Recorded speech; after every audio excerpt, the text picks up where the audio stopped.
Shalom. Call Halal, Yahawah, Sham, Yahawashi, Sham, Qadash.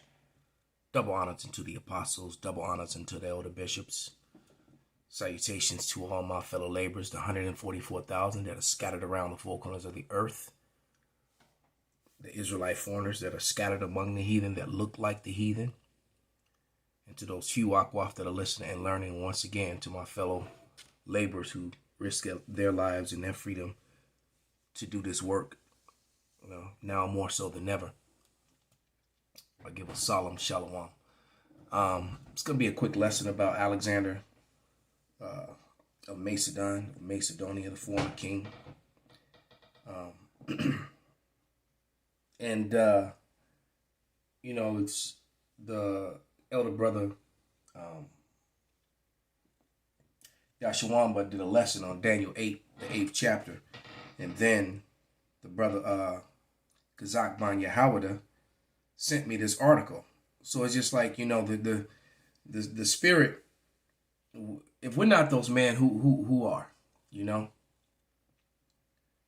Because right now I was, we got emissaries from the LA camp here, brother, beautiful brothers, and the brothers came to I came to the dojo yesterday while we, and the brother heard my voice, said, I know that voice. And I'm thinking to myself, I know yours too. But see, the thing is, man, it's just like every time we have a meet and greet with brothers, you have to understand, man, that we've done this before.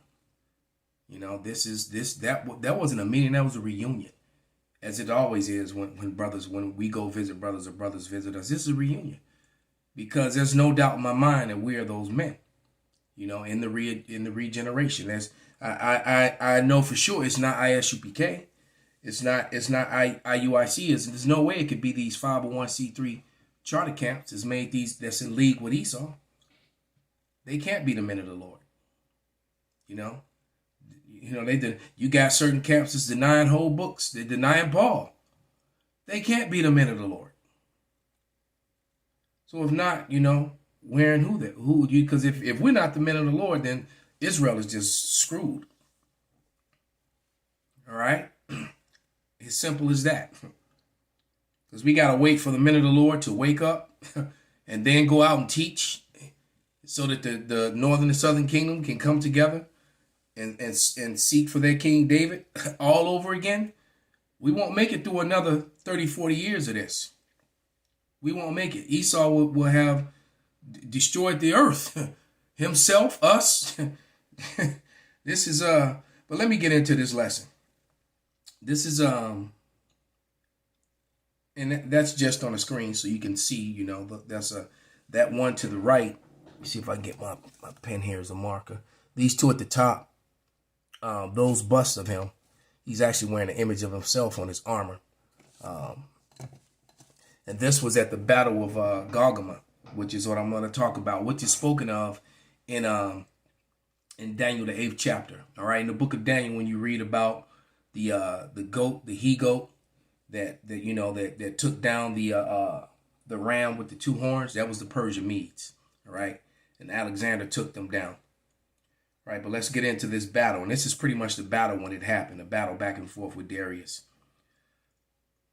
And this just goes to prove that the Bible is, the most accurate history book that was ever written. All right. Even though it's a book of law, statutes, and commandments and prophecies of the past, the past and the future of the Israelites, the Lord's people, and everything that happened in between, the rise, fall, and then rise again of the Israelites. Okay, there's only two nations that rose twice. One would be the Edomites, because Rome fell at the hands of Israel. This is why they blot out dark ages history, whitewash dark ages history, white out medieval history, and whitewash medieval history. Because they don't want you to know that Rome fell at the hands of so-called Negroes. Hence, the Israelites in general, and which is the reason why they come against you so vehemently, so with so much wicked today. you have to understand the treatment of Jacob today, of the so-called black man and the rest of the northern kingdom, the rest of the so-called native and Latin tribes, is because of their precious Rome. That was brought to an end at the hand of, ultimately at the hand of the Lord, but through so-called Negroes that were all in their armies and their militaries. All right, so this time around, they decided that they would hide your history from you. Okay? But remember in the book of Daniel, the 8th chapter, that you can go read that. Go watch Elder Yahawah's video. He gives a really good, thorough breakdown of it. But this battle is that battle that took place between the he-goat and the ram with the two horns, being the Persian Medes were brought down by Alexander. All right, but it says Alexander the Great, the Battle of Galgama in 331 BC. All right. It says, God ceased to direct the written revelation in the era between the Old Testament and the New Testament, which is a complete and total lie. See, that's them not acknowledging the Apocrypha. All this history is in the Apocrypha. All right. And it clearly tells you how Alexander came into power. All right. And he took over what is known, where's my map? It's Asia today. All right. And they talk about that in this map. Let me see if we can get some light on it. Everything east of Egypt, of Cairo, is Asia. What they refer to as the Middle East, because they kept calling it Asia until they got to the end of the article. So all the colored part from Yemen, Saudi Arabia, Syria, Israel, Jordan, Turkey, Iran, Iraq, Pakistan, Afghanistan, as a matter of fact, if you wanted to call the Asia, which is east, the middle of it, you would probably start around Tamakistan. That's, where the Himalayas is. That's midway in the east. And then all the way to the Far East. Russia, the Bering Strait, Japan, North Korea, South Korea. So that's all of Asia, India included. Alexander took over all of that. All right. And there was no such thing as a Middle East at this time. That's why you will find no history going back at that time where the word Middle East is written down. Anytime you see that term, that was a term that came about in the 1800s. All right. Just like when in the 1800s, the JOOs began calling themselves, Hebrews around that time. Began calling themselves, began to push forward the notion that they were the Israelites. Okay. And that's written in their own documents. But let us continue. If the spirit gets, brings that back around, I'll get to it. But it says, this is a pretty bold statement for them to say God ceased to direct the revelation of the era between the Old Testament and the New Testament. But he did not stop his provincial disposition in history. Some astounding events occurred in the intermittent period that changed the course of history throughout the rise and the conquest of the Greeks and the Romans. All right. Some which would have profound implication for the church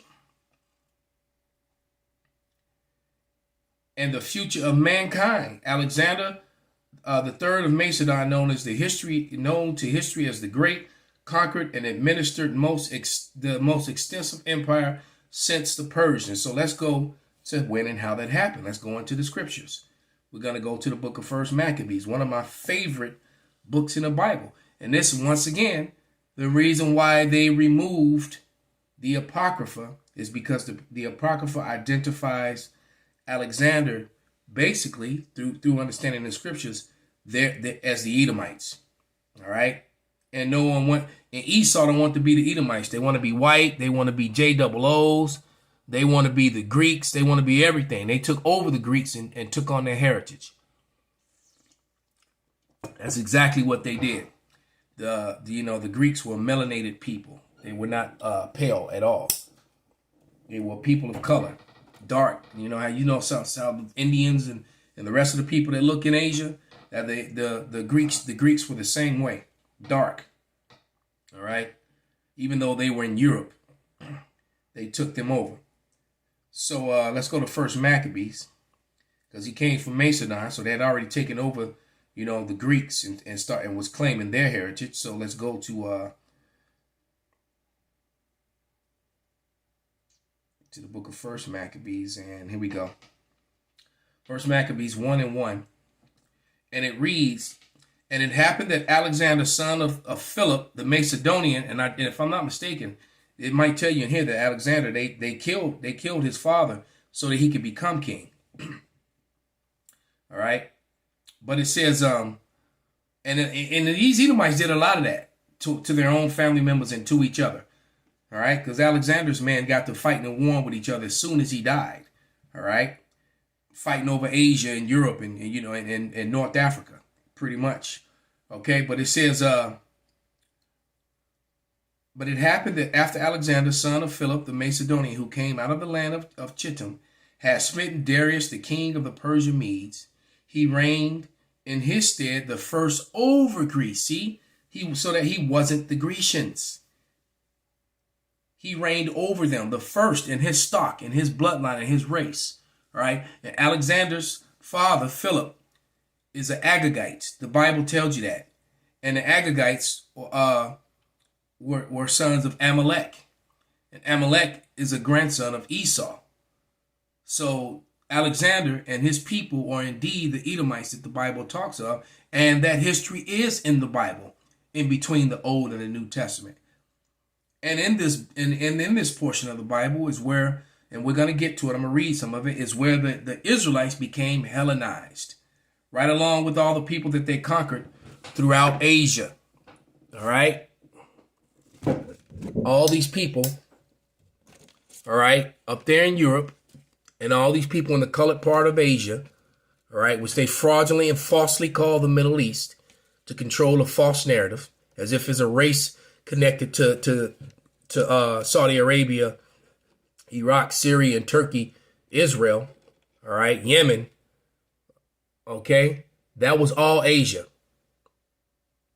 And all these people were Hellenized. That's what Rome was all about, okay? But it says, "And he made many wars and won many strongholds and slew the kings of the earth, and went through the ends of the earth and took spoils of many nations, insomuch the earth was quiet before him. Whereupon he was exalted, and his heart was lifted up, and he gathered a mighty and strong host and ruled over the countries and nations and kings who became tributaries unto him." Right? So all these kings joined unto him, being defeated or just would surrender or lose the battle, they become tributaries. All right? "And after these things he fell sick and perceived that he should die. Wherefore he called his servants, such as were honorable and had been brought up with him from his youth, and parted his kingdom among them while he was yet alive."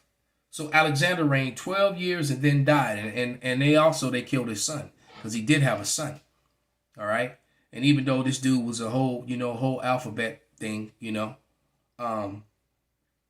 did have a son, and his son was killed. So because the people, the men, the rest of the army would have put his son up to be king, so they got rid of him. And that's how cutthroat these damn Edomites are. To him who shall be evil, to himself, to who shall he be good? Somebody can post it on the comment board, Babakasha. That one scripture. I remember that scripture, but I can never remember where it is. But anyway, these people started warring over Asia. All right. And we know that Ptolemy took Egypt, which is just west of Asia. All right. Remember, the so-called Middle East is Western Asia. All right. The so-called Middle East is Western Asia. All right.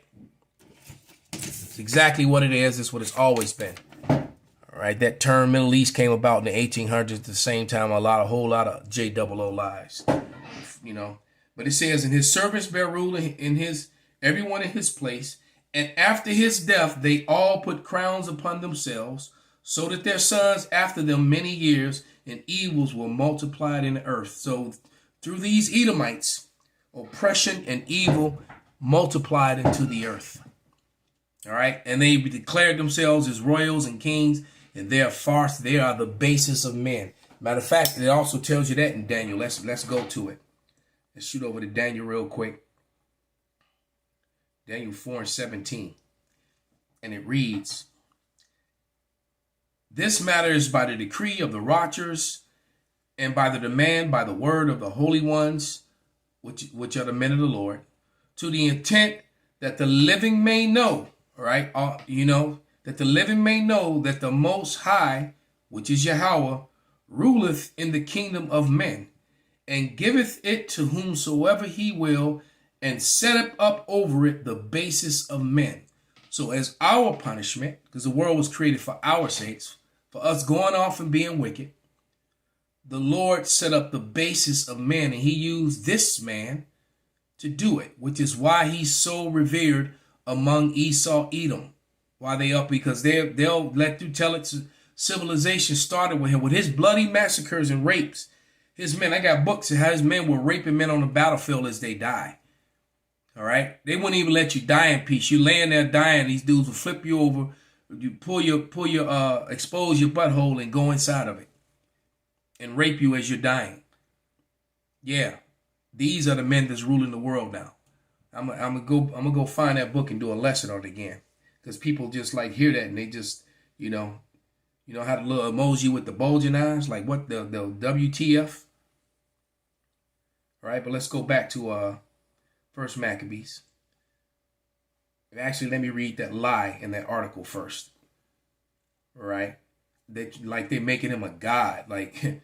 But once again, let's read. It said, God ceased to direct the written revelation in the era between the Old Testament and the New Testament. What a bold-faced fucking. Let me show it to you, man. All right, let's. And I hope this becomes a screensaver. God ceased to direct the written revelation in the era between the Old Testament and the New Testament. And see, this is what. And then there's a bust of Alexander. This is what the churches teach. This is why people erroneously pick up the Bible and think they can start reading at Matthew and understand the Bible and make it apply to everybody. This very important history of what happened during the time between the Old Testament and the New Testament is in the Apocrypha, and unfortunately for the so-called white man, it identifies him as the wicked. So when you go to the Old Testament and it starts saying Job 9:24, when it says the earth is given into the hand of the wicked, he covereth up the faces of the judges thereof.